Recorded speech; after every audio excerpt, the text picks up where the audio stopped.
A few days ago I saw in the hands of the artist Mr. Alvin Clark a sketch nearly completed from Stuart's painting of John Adams in his very old age.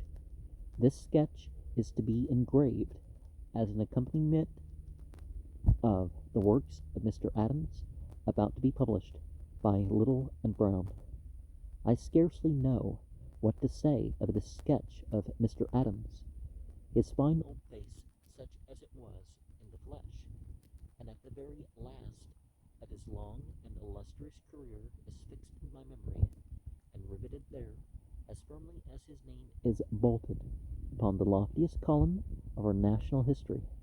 Never have I seen a more perfect facsimile of man, without the aid of relief.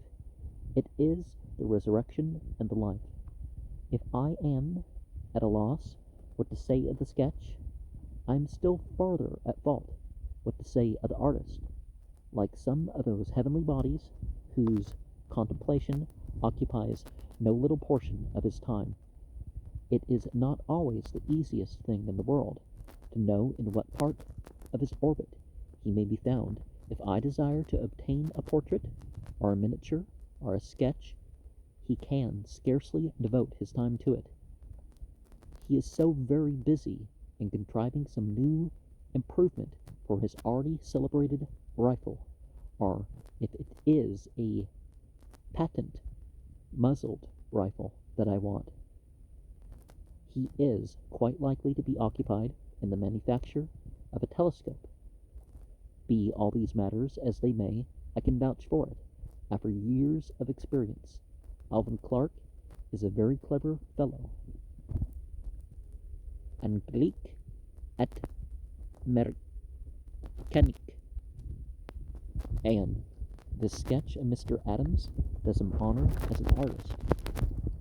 It was in the year 1822, I believe, that a young lady sent me her album with a request that I, of all people in the world, would occupy one of its pages.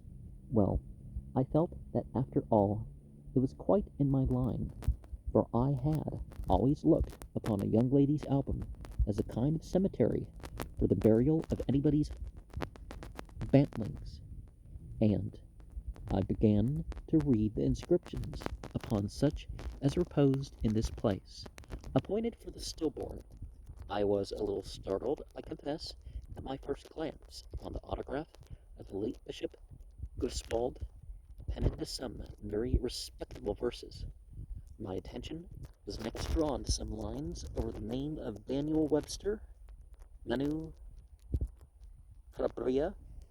I forget them now, but I remember that the American eagle was invoked for the occasion, and flapped its wings through one or more of the stanzas. Next came an article in strong, sensible prose from John Adams,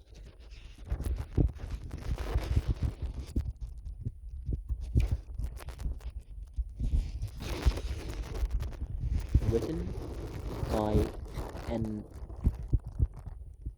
amanuensis, but signed with his own hand.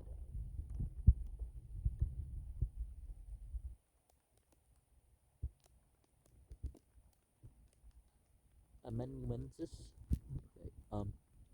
such a hand, the manu difficiat of Tibullus, the letters formed by the falling, trembling fingers resembled the forked lightning. A solemnizing and impressive autograph it was, and under the impulse of the moment, I had the audacity to spoil 3 pages of the consecrated album by appending to this venerable name the following lines: High over Alps in Dauphine there lies a lonely spot, so wild that ages rolled away, and man had claimed it not. For ages there the tiger's yell bade the hoarse torrent as it fell amid the dark sequestered glade. No more the brute shall roam, for man, unsocial man, hath made that wilderness his home.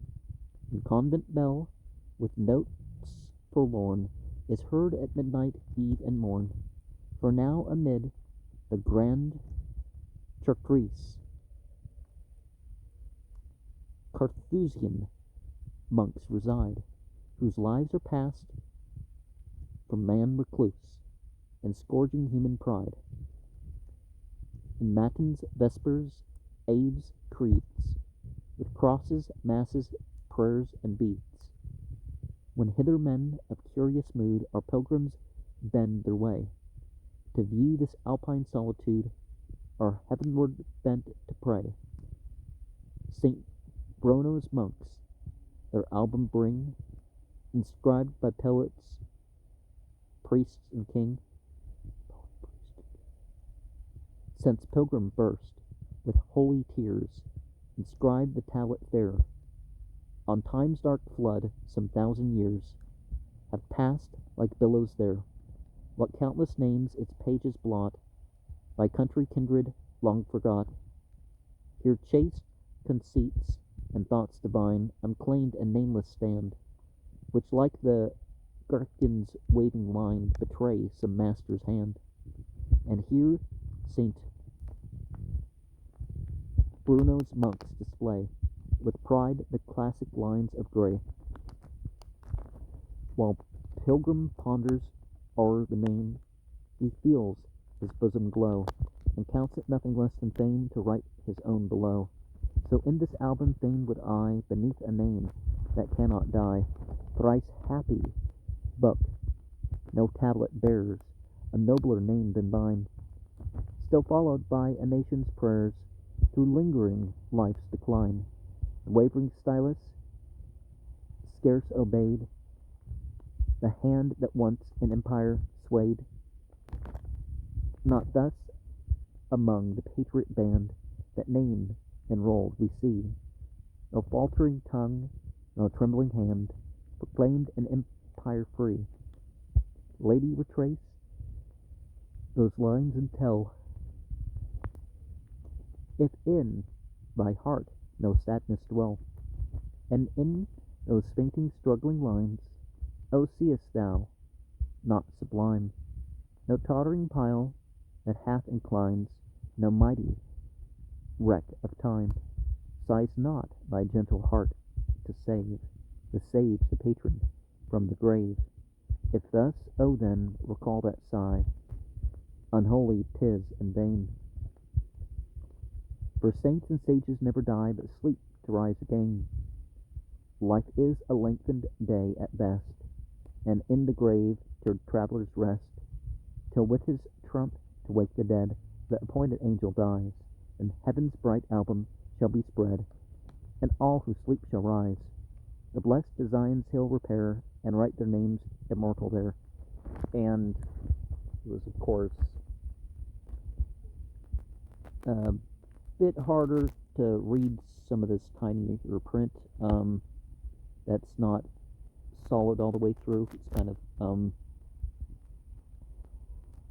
one of the things about this is it has a lot more of the broken letter sound thing, and I'm really not up to it, but you can understand, heavens, tis, ceased, fault, ring, prayers. I'm glad that's not as common of a style anymore, anyways. I had as much pleasure in composing those lines as I ever had in composing the limbs are the features of a corpse, and now that they are fairly laid out, the reader may bury them in oblivion as soon as he pleases. The lines of Gray referred to in the 6th stanza may be found in the collections of his works, and were written in the album of the Chartreuse in 1741. My recollection of John Adams are very perfect and prominently pleasant. I knew nothing of him personally, of course, in the days of his power. I had nothing to ask at his hands but the permission to sit and listen. How vast and how various his learning! qui sermo qua pracepta quata notitia antiquitatis, lines left out, omnia memoria tenebat non domestica solum sed etiam externa bella cujus seron etitum cupid frubar quasi jam divinarimum id quad evenet illo extincto for und discarum eminem. Surprisingly delightful were the outpourings, till some thoughtless white,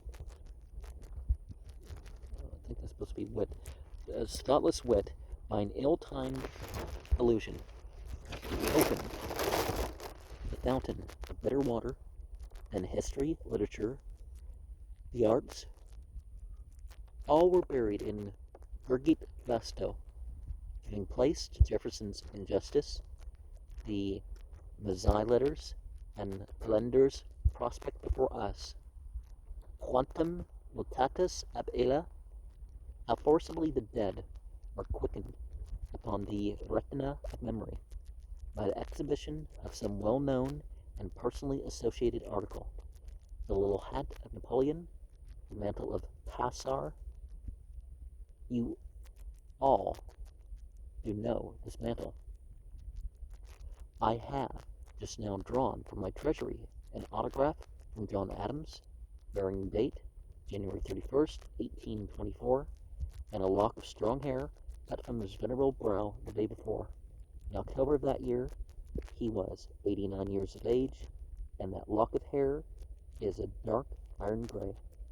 I have also taken from its casket a silver pen and a small portable inkstand attached, which also were his.